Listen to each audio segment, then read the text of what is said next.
Hey guys, Mermaid Moxie Marina here. Ready for today's video? We're gonna learn how to DIY our own mermaid bra. Halloween is in the past, Christmas is around the corner. But before you go full frozen on us, check out this amazing autumn mermaid look. Or should I say mermazing. And yes, fish, I'm gonna tell you exactly how to put it together. Mercessories are the cornerstone to a mermaid look. So here is my favorite crown maker, Mermaid Monica, and I actually made most of these accessories myself. I did not make the wrist cuffs, those are secondhand, but you can find some beautiful selections at Merbella. Now for my crown, I always go ahead and put E6000 and plenty of flex and seal so she'll hold up in the water. All right, it's DIY time. Let's first talk about supplies. For this mermaid bra, I used shells, bra cups, netting by the yard, scissors. You'll also need glue, E6000, and a glue gun. And then there's the option of also painting your shells like you see to the right side, which my friend Tiffany's doing. If you're gonna paint your shells at all, you need to be sure to seal them. But first, let's focus on netting. We're going to trim our netting so that there's no bad edging. When I say bad edges, I mean we want them to be even and cut right on a single line. I really enjoy this netting by the yard, which I believe I got at Joann's, but I'm not sure. The nice thing about it is it's really, really sturdy, and you're able to cut it into the size strips that you desire. Now here's me evening out the edge. Be sure to cut on the side of one of the holes so that you get a nice sturdy edge.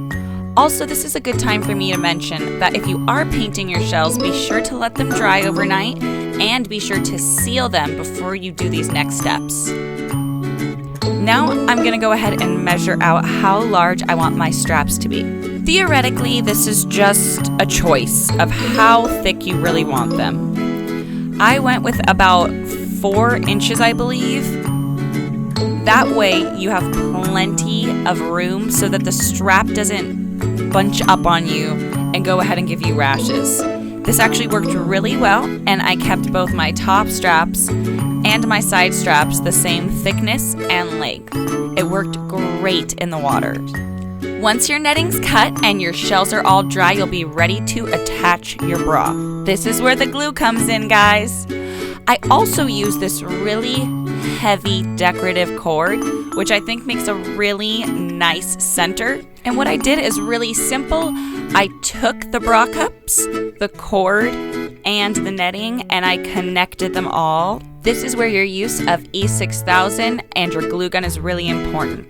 You want to use your E6000 on the very center of the shell and the cup for them to attach, and then you want to make almost a halo of glue gun around it so that it instantly attaches, but it's also permanently attaching. You're gonna need to let the E6000 cure, but the glue gun will do the immediate hold for you.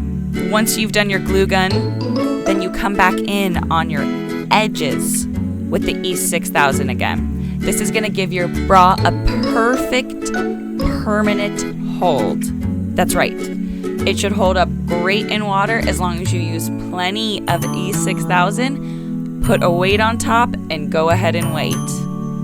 Once you wait the curing time, your bra should be ready to go. I also connected a finfolk scale and some beading for extra bling. Now about my tail. This tail I'm wearing today is from Mer Tailor.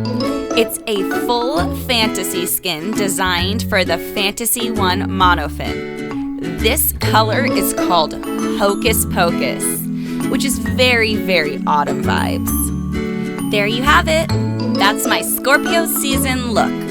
If you're a bustier mer looking for a more supportive method, go ahead and check out this mermazing book. Be a Real-Life Mermaid by Virginia Hankins. Yep, you'll get all sorts of mer tricks in this book. Well, Thanks for swimming by, and don't forget to subscribe for more fun mer content. Follow Mermaid Moxie Marina on Instagram, Facebook, TikTok, and of course, YouTube.